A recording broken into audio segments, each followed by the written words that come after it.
Morning everyone, তোমরা সবাই কেমন আছো? আমি ভালো আছি। আজকে রবিবার, ছুটির দিন। আমাদের পাড়ায় চারিদিক থেকে সব গাড়ি যাচ্ছে, সব পিকনিক করতে যাচ্ছে, ঘুরতে যাচ্ছে। এত ভালো লাগছে না। কালকে আমার মেয়েরা যাবে।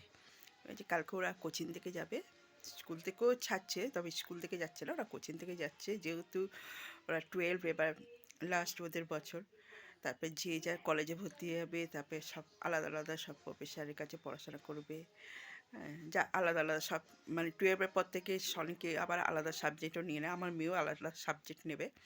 তা তখন তো আর এইসব টিচারদের তো আর কাছে পড়বে না, যার ফলে এবার তারা 12-এ সব মেয়েদের নিয়ে ঘুরতে নিয়ে যাচ্ছে। এবার মানে প্রত্যেকটা স্যারের মানে ফ্যামিলির লোকরে যাবে। আমার মেয়েকে প্রত্যেক বছর বলে যায় না, তাই এবছর জোর জবরদস্তি করেছে, খুব জোর জবরদস্তি করেছে। তা আমরা রাজি থাকতাম যে হ্যাঁ যা, বন্ধুদের সাথে একটু ঘুরতে যা। মেয়ে কিছুতেই রাজি নয়, বলছে মা আমি ঘরে পড়ে পড়ে ঘুমাবো, তাও ভালো, আমার ওই সকালবেলা উঠে যেতে ইচ্ছে করে না, ওর ওর কাছে ওইটাই ভালো লাগে। তাই এবারে খুব জোর করেছে, জোর করার পর তারপরে রাজি হয়েছে।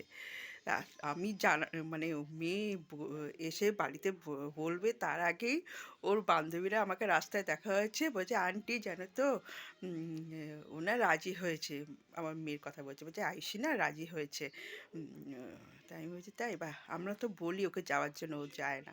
বলছে হ্যাঁ, দেখো না আন্টি, ও কিছুতেই রাজি হচ্ছিল না, স্যার জোর জবরদস্তি বলছে তোর মাকে ফোন কর, আমি মায়ের সাথে কথা বলবো। তখন মেয়ের রাজি হয়েছে, তা কালকে ওরা যাবে ঘুরতে। তা মনে হচ্ছে আমরা একটুখানি কোথাও ঘুরে আসি, দেখা যাক কি হয় কালকের দিনটা।